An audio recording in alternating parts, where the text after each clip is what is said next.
இல்லாம எவர் ஆட்சி கட்டிலில் அமர்ந்தாலும் பெண்களுக்குரிய பாதுகாப்பு மாத்திரம் கேள்விக்குறியா இருக்கு. அண்மையில் நடைபெற்ற வேதனைக்குரிய நிகழ்வு கோவையில சூலூர் என்கிற பகுதியில் ஒரு 10 வயது சிறுமி, 10 வயசுங்க, 11 வயசு சின்ன பிள்ளை, வீட்டில் ஆள் காணும், அந்த பிள்ளையை காணும். என்னாச்சு ஏதாச்சுன்னு பெற்றோர்கள் பரிதவிக்கிறாங்க. ஒரு நாள் ஆயிருச்சு, குழந்தை இல்லை, குழந்தை 10 வயசு 11 வயசு சின்ன பெண்ணு வரலன்னா பெற்றோருடைய மனது எவ்வளவு பாடுபடும். பிறகு செய்தி வருகிறது, அருகாமையில் உள்ள ஒரு கிணற்று புதர், அதற்கு அருகாமையில் ஒரு சடலம் கிடக்கிறது. பார்த்தா அந்த சின்ன பிள்ளை, காணாம போன அந்த பிள்ளை பிணமாக சடலமாக கண்டெடுக்கப்படுகிறார். மருத்துவ உடற்கூறாய்வு செய்தால் அந்த 10-11 வயது சிறுமியை பல பேர் சேர்ந்து பாலியல் வன்புணர்வுக்கு ஆளாக்கி இருக்கிறாங்க, அடித்தே கொலை செய்திருக்கிறார்கள். எவ்வளவு வேதனைக்குரிய செய்தி. பெற்றோர்கள் அந்த குழந்தையின் முகத்தை பார்ப்பதற்கே கலங்குகிறார்கள். ஏன் முகத்தை எல்லாம் கல்லை கொண்டு, கூரான ஆயுதத்தை கொண்டு அடித்து நொறுக்கி முகத்தை சேதப்படுத்தி இருக்கிறாங்க. என் புள்ள முகத்தை என்னால் பார்க்க முடியலன்னு பெற்றோர்கள் கண்ணீர் வடிக்கிறார்கள். இப்ப நடந்த சம்பவம். 10 வயசு சிறுமிக்கே நம்ம நாட்டில் பாதுகாப்பு இல்லையே, தமிழ்நாட்டில் பாதுகாப்பு இல்லையே, சட்டம் ஒழுங்கு அந்த அளவிற்கு பாதுகாப்பற்ற ஒரு நிலையில் இருக்கின்றதே. இது இந்த ஆட்சி அந்த ஆட்சி என்று இல்லை. திமுக ஆட்சியிலும் இத்தகைய கொடுமைகள் தொடர்ந்தது, அதிமுக ஆட்சியிலும் இத்தகைய கொடுமைகள் தொடர்ந்தது. இப்போது புதிதாக பொறுப்பேற்றிருக்கிற தாவேக ஆட்சியிலும் இதே கொடுமை தொடர்கிறது. யார் ஆட்சி கட்டிலில் வந்து அமர்ந்தாலும் பெண்களுக்கு இழைக்கப்படுகிற கொடுமை, சிறுவர் சிறுமிகளுக்கு இழைக்கப்படுகிற இந்த கொடுமையை கட்டுப்படுத்த முடியல.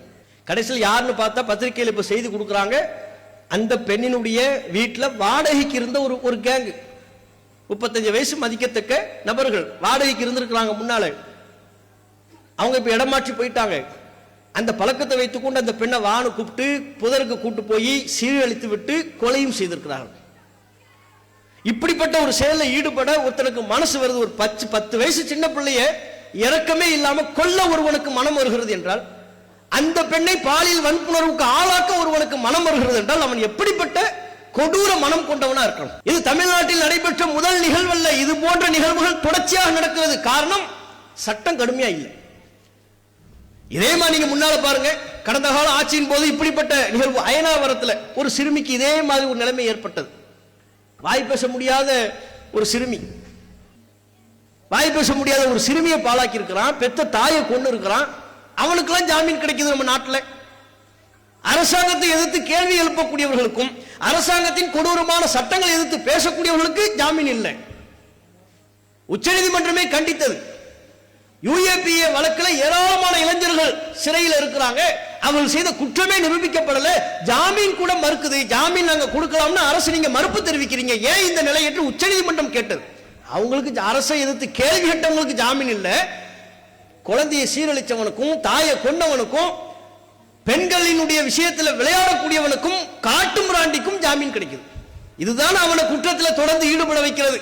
அவன் என்ன நினைக்கிறான், குற்றவாளிகள் என்ன நினைக்கிறாங்க, யார் ஆட்சிக்கு வந்தாலும் நம்ம நாட்டு சிஸ்டம் இப்படித்தான் இருக்கும், நம்மளை தூக்குல தான் ஒன்றும் போட்ட மாட்டாங்க, சில மாதங்கள் ஜெயிலில் இருக்க வேண்டியது வரும், இருப்போம், ஒன்றும் பிரச்சனை இல்லை, இருந்துட்டு ஜாமீன் எடுத்து வெளியே வந்துடலாம், மீண்டும் நம்முடைய பழைய ஆட்டத்தை தொடங்கி விடலாம் என்கிற தைரியம் இத்தகைய கொடூர செயல்களில் எவ்வித ஈவு இறக்கம் என்று ஈடுபட்டுக் கொண்டிருக்கிறார்கள்.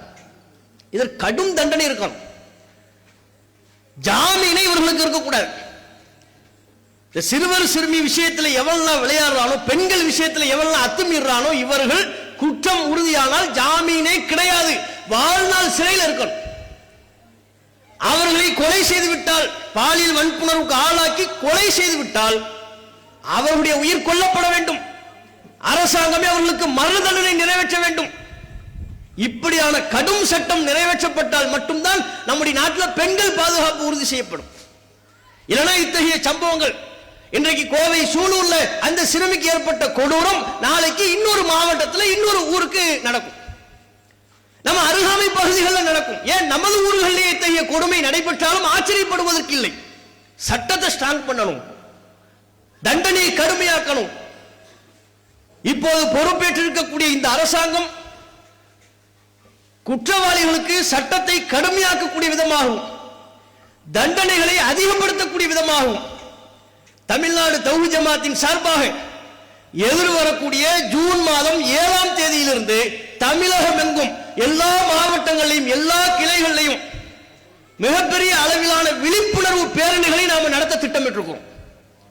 பெண்களின் பாதுகாப்பை வலியுறுத்தி மிக குறிப்பாக சிறுமியர்களின் பாதுகாப்பு நம்முடைய தமிழ்நாட்டிலே உறுதி செய்யப்பட வேண்டும். ஒரு சிறுமி ஒருத்தன் தப்பான எண்ணத்தில் தொடரானா, அவளை சீரழிக்கிறானா, பச்சிலம் குழந்தையை கொல்ல ஒருத்தனுக்கு மனசு வருதா, அவன் இந்த நாட்டில் உயிர் வாழ வேண்டிய, இந்த பூமியில உயிர் வாழ வேண்டிய அவசியம் இல்லை. அரசு அவனுக்கு தக்க தண்டனை வழங்க வேண்டும் என்பதை வலியுறுத்தி சிறுவர் சிறுமியர்களுக்கு மத்தியில் இத்தகைய விழிப்புணர்வை அதிகப்படுத்தும் விதத்திலையும் எதிர்வருகிற ஜூன் மாதம் 7ஆம் தேதியிலிருந்து தமிழகம் எங்கும் நம்முடைய ஜமாத்தின் சார்பாக விழிப்புணர்வு பேரணியை நடத்த திட்டமிட்டிருக்கிறோம் என்பதையும் இந்த நேரத்தில் சொல்லிக்கொண்டு, நபிகள் நாயகம் ஸல்லல்லாஹு அலைஹி வஸல்லம் அவர்கள் பெண்களினுடைய பாதுகாப்பை பற்றி சொல்லி தந்தார்கள், பெண்களினுடைய உரிமைகளை பற்றி சொல்லி தந்தார்கள். அல்லாஹ்வின் தூதர் இறுதி பேரவையில் பெண்களினுடைய பாதுகாப்பையும் உரிமையும் சொன்னது மட்டுமல்ல, அப்படிப்பட்ட ஒரு சமூகத்தை உருவாக்கினார்கள், கட்டமைத்தார்கள். தங்களுடைய தோழர்களுக்கும் சொன்னார்கள், ஒரு காலம் வரும், மிக விரைவில் ஒரு காலம் வரும், அது ஏன் அந்த காலத்தை நீ பார்ப்பாய். அது எப்படிப்பட்ட காலம்? அந்த காலத்தில் ஒரு பெண் தன்னந்தனியாக சன்ஆ என்கிற இடத்திலிருந்து ஹல்ரமௌத் வரையிலையும், அது பெரிய தொலைதூரம், அது தொலைதூர பயணத்தை ஒரு பெண் தன்னந்தனியாக மேற்கொள்வாள். வழியில் எவர் குறித்தும் அவள் அஞ்ச மாட்டாள், ஓநாயை தவிர. இன்றைக்குள்ள காலகட்டத்தில் நாய் தொல்லை இருக்குல்ல, நாய் பிரச்சனை, அது மாதிரி அன்றைக்குள்ள காலகட்டத்தில் ஓநாய் பிரச்சனை. அவன் நபிகள் நாயகம் ஸல்லல்லாஹு அலைஹி வஸல்லம் அவங்க சொல்றாங்க, ஒரு காலம் மிக விரைவாக இந்த இஸ்லாமிய மார்க்கம் இதன் சட்ட திட்டங்கள் கடைபிடிக்கப்படுவதன் மூலம் எப்படிப்பட்ட பாதுகாப்பு பெண்களுக்கு நிலவும் என்றால், சன்ஆவிலிருந்து ஹல்ரமௌத் வரையிலையும் ஒரு பெண் தன்னந்தனியாக பயணம் மேற்கொள்வாள். அவள் கற்புக்கு பாதுகாப்பு, அவளது பொருளாதாரத்திற்கு பாதுகாப்பு, அவளின் உயிருக்கு பாதுகாப்பு. வழியில் வழிப்பறி பற்றி அவள் அஞ்சப்பட வேண்டிய அவசியம் இல்லை. தன்னை யாரும் கொலை செய்து விடுவார்களோ பயப்பட வேண்டிய தேவையில்லை. வழியில் அவள் பயப்படுவதாக இருந்தால் ஒன்றே ஒன்று, என்ன? அது பாலைவன தேசம், ஆங்காங்கே ஓநாய்கள் வரும். ஓநாய் குறித்து மாத்திரம்தான் அவள் அச்சப்பட வேண்டுமே தவிர வேறு எது குறித்தும் அவள் அச்சப்பட வேண்டிய அவசியம் இல்லை. எப்படிப்பட்ட பாதுகாப்பை ரசூலுல்லாஹ் உருவாக்கி இருக்காங்க. நபிகள் நாயகத்திடம் இருந்து அந்த செய்தியை கேட்ட நபித்தோழர் சொல்கிறார், ஆம், நான் மரணிப்பதற்கு முன்பே நபிகள் நாயகம் சொன்ன அந்த காலத்தை நான் கண்டேன். பெண்களுக்கு அவ்வளவு பாதுகாப்பா இருந்துச்சு. சன்ஆவிலிருந்து ஹல்ரமௌத் வரையிலையும் ஒரு பெண் தன்னந்தனியாக பயணம் மேற்கொண்டால் இந்த பாதுகாப்பு வேண்டும் பெண்களுக்கு. அல்லாஹு அக்பர், அல்லாஹு அக்பர்.